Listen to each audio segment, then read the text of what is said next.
This lecture will go over Chapter 19, Anti-Seizure Drugs. The first slide talks about epilepsy. Millions of people in the U.S. have active epilepsy, a seizure disorder that results from abnormal electric discharges from the cerebral neurons characterized by a loss or disturbance of consciousness and usually involuntary, uncontrolled movements. An EEG can be used to diagnose seizure disorders. EEGs record abnormal electrical discharges of the brain of the cerebral cortex. Of all seizure cases, 75% are considered to be primary or idiopathic of unknown cause. The remainder are secondary to brain trauma, brain anoxia, infection, cerebrovascular disorders such as CVA, also known as stroke. Isolated seizures can occur due to fever, electrolyte imbalances, acid-base imbalances, alcohol or drugs, or hypoglycemic reaction could also cause a seizure.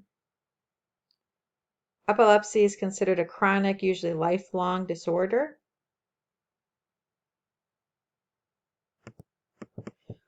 Table 19.1 has some different categories of seizures on page 247. Tonic-clonic is a type of seizure that I want you to be familiar with. It's the most common form. In the tonic phase, skeletal muscles contract or tighten into a spasm. In the clonic phase, a dysrhythmic motor contraction occurs with a jerkiness of legs and arms. So tonic, I think of like tight muscle tone, and the clonic would be a jerky type movement. They can also be split out to be just a tonic seizure or just a clonic seizure. Atonic seizure. So when you see A at the beginning of a word, you should be thinking of without. So without tone. Head drop, loss of posture, sudden loss of muscle tone occurs. If lower limbs are involved, the patient could collapse. Looking through the list, also partial seizure. A partial seizure involves one hemisphere of the brain. No loss of consciousness occurs in a simple partial seizure, but there is loss of consciousness in a complex partial seizure. And then finally, under psychomotor complex syndromes include automatisms, repetitive behaviors such as chewing or swallowing motions, behavioral changes, and motor seizures. So I'd want you to be familiar with those different types of seizures and sort of what you would see in the patient experiencing that type of seizure.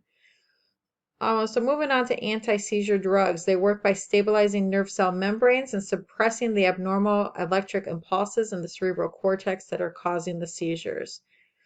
There's different ways or different types of actions that these drugs can work.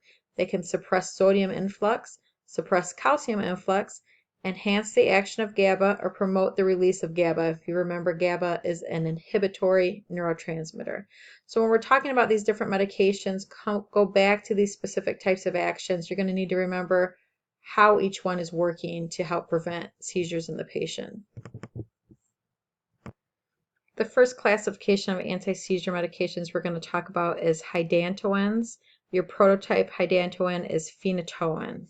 Hydantoins work by inhibiting sodium influx, stabilizing cell membranes, reducing repetitive neuronal firing, and limiting seizures. These drugs are contraindicated in pregnant patients because they have a teratogenic effect. Phenytoin has a narrow therapeutic range of 10 to 20 micrograms per milliliter.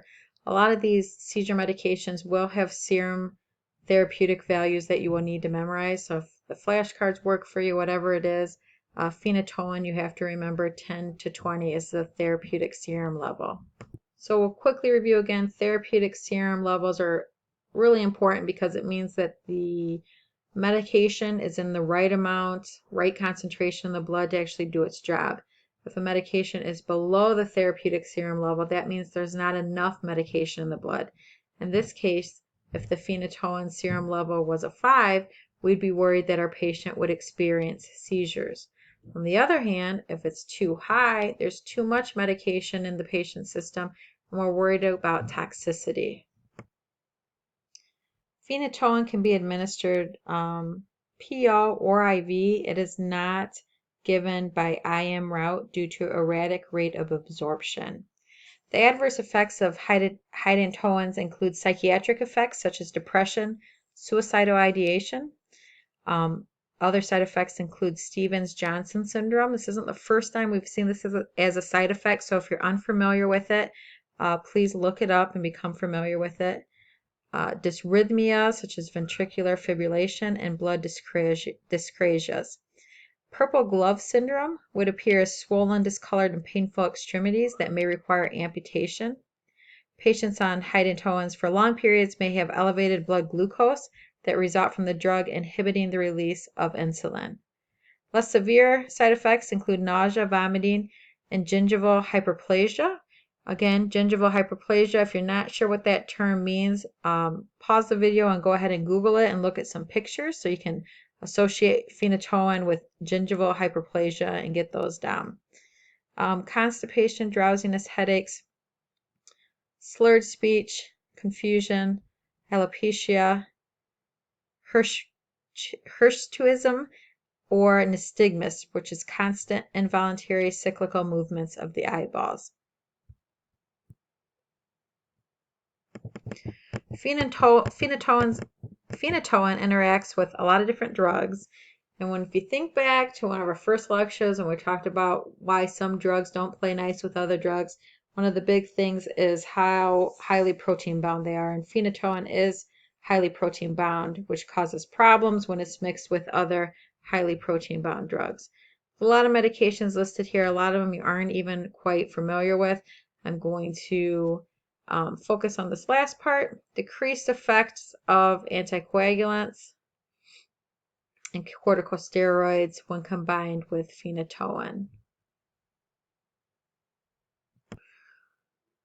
And that's kind of weird because up to now we talked about with highly protein bound drugs, we usually worry about anticoagulants such as warfarin and bleeding with our patients. With phenytoin, we have here listed decreased effects of anticoagulants, and that's because phenytoin affects things that affect the metabolism of warfarin, so it can actually lead to a lower amount of warfarin in the body.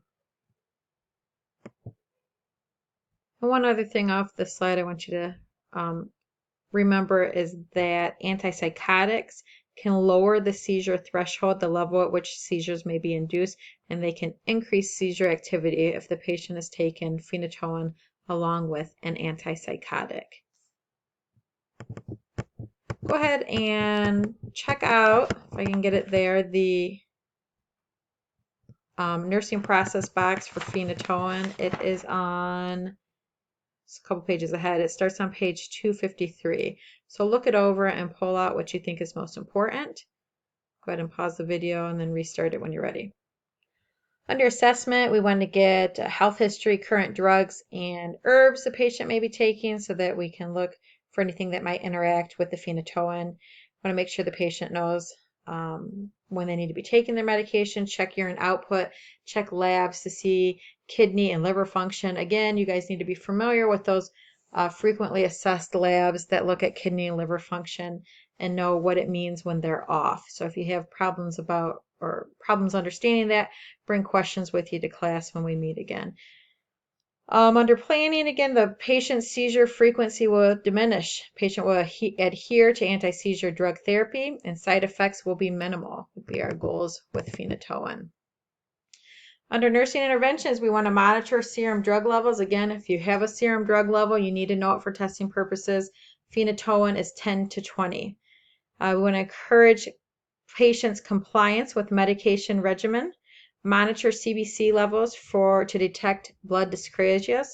Use seizures precautions, environmental protection from sharp objects such as table corners for patients at risk for seizures. If you have a patient who's coming up to the floor and you're going to be having seizure precautions for that patient, you want to have suction and oxygen, make sure everything's available that you might need for the patient. You want to make sure also that the patient has IV access. Determine whether the patient is receiving adequate nutrition, as phenytoin can cause anorexia, nausea, vomiting. Advise female patients who are taking oral contraceptives and anti-seizure drugs to use additional contraceptive methods. Under patient teaching, advise the patient not to drive or perform other hazardous activities when initiating anti-seizure therapy, as drowsiness can occur. Advise female patients that phenytoin has a teratogenic effect. Warn patients to avoid alcohol and other CNS depressants because they can add to the depressive effect of the medication. Let's see. Teach patients not to abruptly stop drug therapy, but rather to withdraw the prescribed drug gradually under medical supervision to prevent seizure rebound and status epilepticus. Advise patients with diabetes to monitor serum glucose levels more closely than usual because phenytoin may inhibit insulin release, causing an increase in glucose level. So the diabetic patient taking phenytoin, we'd worry about hyperglycemia. Under diet, coach patients to take anti-seizure drugs at the same time every day with food or milk. Side effects: tell the patient urine may be a harmless pinkish red or reddish brown color. Promote good oral hygiene. Tell the patient to use a soft toothbrush to prevent gum irritation and bleeding. Tell the patient to report sore throat, bruising, nosebleeds, which could be indicative of blood dyscrasias. Encourage the patient to inform healthcare providers of adverse reactions such as gingivitis, nystagmus, slurred speech, rashes, or dizziness. Under evaluation, so we want to make sure that the medication is controlling the seizure well, the patient's serum level is within the therapeutic serum value range, and then we want to monitor for hydantoin overdose. Initial symptoms are nystagmus and ataxia. Later symptoms can include hypotension, unresponsive pupils, and coma. Respiratory and circulatory support, as well as hemodialysis, are usually used in the treatment of phenytoin overdose.